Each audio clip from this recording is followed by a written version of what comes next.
ICT বিভাগের সামাজিক যোগাযোগ মাধ্যমগুলোর নিয়ন্ত্রণ মন্ত্রণালয়ের কাছে ছিল না। এই পেজ ও চ্যানেলের পাসওয়ার্ড জানেন শুধু সাবেক প্রতিমন্ত্রী জুনায়েদ আহমেদ পলক। তিনি ব্যক্তিগতভাবে এগুলো পরিচালনা করতেন।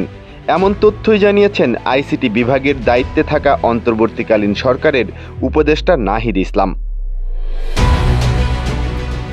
গণমাধ্যমকে নাহিদ ইসলাম বলেন, সাবেক প্রতিমন্ত্রী চলে যাওয়ার সময় পেজগুলো বন্ধ করে দিয়েছিলেন।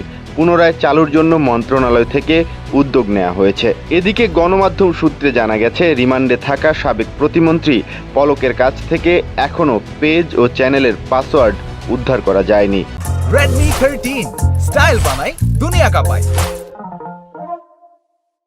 আইসিটি বিভাগের ওয়েবসাইটে দেওয়া লিঙ্ক থেকে ভেরিফাইড ফেসবুক পেজে গিয়ে দেখা যাচ্ছে 10 অগাস্ট অন্তর্বর্তী সরকারের উপদেষ্টা নাহিদ ইসলামের আইসিটি বিভাগের দায়িত্ব গ্রহণ সংক্রান্ত দৈনিক ইত্তেফাকের একটি ফটোকার্ড সেখানে পোস্ট করা হয়েছে। এর আগে সর্বশেষ পোস্ট দেখা যাচ্ছে 30 জুনের। ইউটিউব লিঙ্কে গিয়ে দেখা যাচ্ছে মাত্র 2টো ভিডিও রয়েছে সেখানে। 2টো ভিডিওই 8 বছর আগে পোস্ট করা। দেখা গেছে 2015 সালের অক্টোবরের 13 তারিখ খোলা হয়েছিল ইউটিউব চ্যানেলটি। আইসিটি বিভাগের ফেসবুক পেজ ও ইউটিউব চ্যানেল গত 10 বছরে ব্যাপক সক্রিয় ছিল। বিভাগ সংশ্লিষ্ট বিভিন্ন তথ্য ও কর্মসূচি সম্পর্কে নিয়মিত পোস্ট দেওয়া হতো সেখানে। পলক কোথায় গিয়েছেন, কোন সভা করেছেন, কি বক্তব্য দিয়েছেন, এসব তথ্য ও ছবি ভিডিও দেওয়া হতো নিয়মিতভাবে।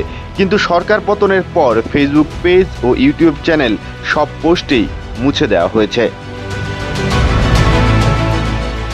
ধারণা করা হচ্ছে, সরকার পতনের পর পলক এই প্রতিষ্ঠানটির ফেসবুক পেজ ও ইউটিউব চ্যানেল বন্ধ করে দিয়েছিলেন। উল্লেখ্য, সাবেক প্রতিমন্ত্রী পলক 6 অগাস্ট দেশ ছাড়ার সময়ে বিমানবন্দরে আটক হন।